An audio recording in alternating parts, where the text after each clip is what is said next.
नमस्कार,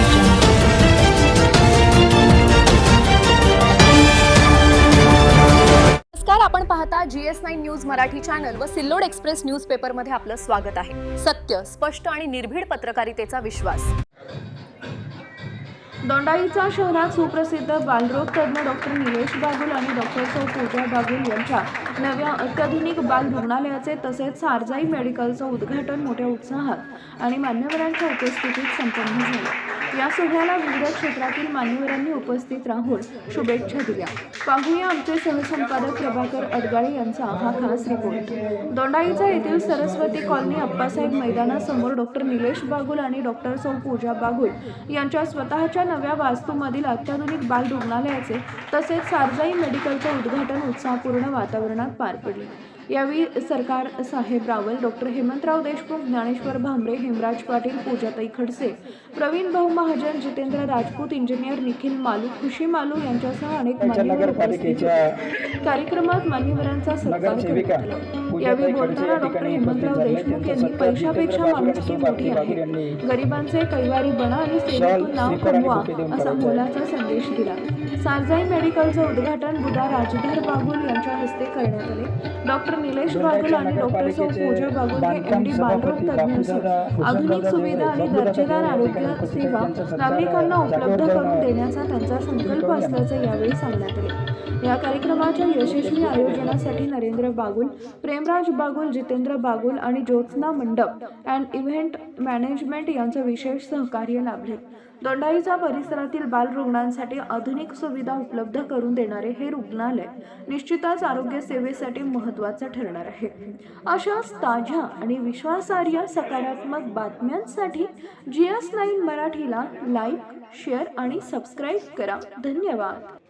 GS9 news Marathi channel व Sillod express news paper आमचं न्यूज चॅनल सबस्क्राइब करा, लाईक करा, फेसबुक पेज फॉलो करा आणि ही बातमी जास्तीत जास्त शेअर करा। धन्यवाद। हा आमचा वर्गमित्र गेल्या 35 वर्षापासून पोलीस विभागामध्ये देखील काम करतोय आणि कुटुंबाला एकत्र करून आज या कुटुंबाने स्वतःची एक वेगळी ओळख मालपूर या गावातून दोंडाईच्या शहरात निर्माण करण्यात त्यांचा कर्तृत्ववान मुलगा आदरणीय डॉक्टर निलेशजी बागुल, तसं बघायला गेलं तर तो आमचा मुलगाच आहे, परंतु आज तो ज्या पदावर बसलेला आहे आणि ज्या पदावरनं डॉक्टर सौ पूजा बागुल आणि निलेश बागुल यांनी दोंडाईच्या शहरालाच काय तर मालपूर गावाला देखील एक वेगळी ओळख मिळवून दिली, अत्यंत अर्पण केलेलं आहे।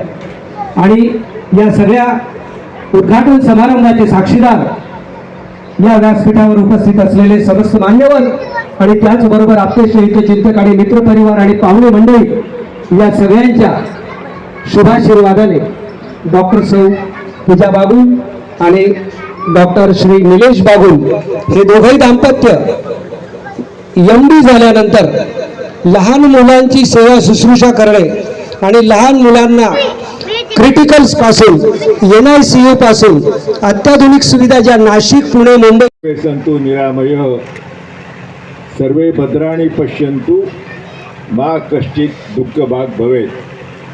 हे ईश्वरा, सर्वांना चांगली बुद्धी दे, आरोग्य दे, सर्वांना सुखात आनंदात ऐश्वर्यात ठेव, सर्वांचं भलं कर, कल्याण कर, रक्षण कर आणि तुझे गोड नाव मुखाच्याकडे राहू दे।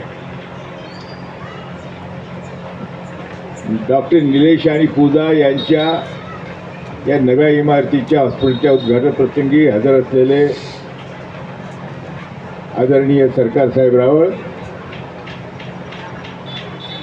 डॉक्टर निलेश यांचे आजोबा, त्यांचे वडील बापू डॉक्टर निलेश आणि पूजा, व्यासपीठावरचे सगळे माननीय आमंत्रित उपस्थित बंधू भगिनींनो, 4 वर्षापूर्वी निलेशचं ज्यावेळेला हॉस्पिटल सुरू झालं त्या कार्यक्रमाला मी सुद्धा हजर होतो आणि मला आनंद आहे की 4 वर्षामध्ये उत्तम प्रगती करून या गावाची चांगली सेवा करून आज या अवस्थेप्रत्ये आलेले आहेत। साधारण 2 पिढ्यापूर्वी म्हणजे 40-50 वर्षापूर्वी या भटक्या विमुक्त धनगर समाजात शिकलेला माणूस सापडणं अवघड होतं, पण आज जर पाहिलं तर खूप लोक शिकलेत, खूप पुढे गेलेत। मला आनंद आहे आणि विशेष करून पहिल्यापासून मी 60 वर्षापासून भाषण करतो की ज्या घरातल्या ज्या समाजातल्या मुली शिकतात तोच समाज पुढे जातो आणि म्हणून आज या समाजातल्या मुली खूप शिकत आहेत, पुढे जात आहेत, डॉक्टर होत आहेत, वकील होत आहेत, इंजिनियर होत आहेत, त्याचा मला मनापासूनचा आनंद आहे. मी त्याच्या दवाखान्याच्या वेळेला सांगितलं होतं आणि 1960 साली जेव्हा मी इथे आलो 66 साली, तेव्हा दोनच डॉक्टर होते, मी आणि डॉक्टर सोनी. आणि माझ्यानंतर 1 वर्षानं या गावातले सत्पुरुष डॉक्टर टोणगावकर नाना इथे आले होते. त्यामुळे 60-66 सालापासून जेवढे दवाखाने हॉस्पिटलचं उद्घाटन झाले त्या प्रत्येकाचा मी साक्षीदार आहे. आणि प्रत्येकाला मी सांगितलं होतं की हा महाराष्ट्रातला पर्जन्यछायेचा दुष्काळी भाग आहे. इथं जेमतेम 15-20 इंच पाऊस पडतो, तोही वेळेवर पडत नाही. दर 3ऱ्या वर्षी दुष्काळ असतो, लोकांच्या खिशात पैसे नाही, लोक गरीब आहेत आणि म्हणून दवाखान्यांचा खर्च करण्याची त्यांची ऐपत नाही. पण असं असलं तरी तुम्ही ध्यानात ठेवा, तुम्ही योग्य ठिकाणी आलेला आहात. कारण योजना ज्या इरिगेशनच्या योजना ज्या ठिकाणी घेतलेल्या आहेत त्या पुढच्या 10-20 वर्षात पूर्ण होतील, हा तालुका समृद्ध होईल. आणि आज मी तुम्हाला सांगतो आहे की आज सरकारच्या, शरद पवार साहेबांच्या, माझ्या, आता जयकुमार भाऊंच्या आणि देवेंद्र फडणवीसांच्या जे सगळ्यांच्या प्रयत्नामुळे या तालुक्यामध्ये जी 2.25 लाख एकर जमीन, त्यापैकी 75,000 जमीन पुढच्या 4 वर्षामध्ये पूर्णपणे पाण्याखाली येणार आहे. हा तालुका कोपरगाव, श्रीरामपूर, संगमनेरसारखा अतिशय समृद्ध तालुका होणार आहे. आमच्या इथे पण 2 धरणं आहेत. या नदीवरती मालपूर गावाच्या वरती 3 किलोमीटरला एक धरण आहे मालपूरचं, अमरावतीचं, आणि पलीकडे शेवाड्याचं धरण आहे. ही धरणं भरत नाहीत कारण त्याच्या पाणलोट क्षेत्रात पाऊस जास्त पडत नाही. पण आता मी 2002 तरी मंत्री असताना त्याचं टेंडर काढलं होतं. तापीवरून पाणी उचलून टाकायचं, तापीवरून ती भरायची योजना आहे. आणि मला आनंद आहे की आता जयकुमार भाऊ खूप प्रयत्न करत आहेत, आम्ही प्रयत्न करतो आहोत, गिरीश महाजन मदत करतायत. पुढच्या 3-4 वर्षात ती योजना पूर्ण होईल. म्हणजे ह्याही भागातला जो दक्षिण तालुका आहे आपला, दोंड्याच्यापासून तर थेट अगदी तुमच्या सिंदखेडच्या पलीकडच्यापर्यंत इथपर्यंत गावांना पाणी मिळेल. पुढच्या 5 वर्षामध्ये हा तालुका या महाराष्ट्रामधल्या अतिशय सुपीक संपन्न तालुक्यापैकी एक असेल. 2.25 लाख एकरापैकी 1-1.5 लाख एकराला पाणी मिळेल आणि लोकांच्यापाशी पैसा राहील, समृद्धी येईल, व्यापार चांगला चालेल, त्याबरोबर डॉक्टरांचे दवाखाने चांगले चालतील. आणि म्हणून मी प्रत्येकाला सांगत होतो की हरकत नाही, तुम्ही योग्य ठिकाणी आलात. आता मी एवढंच सांगेन की आज परिस्थिती काही फार बरी नाही आहे.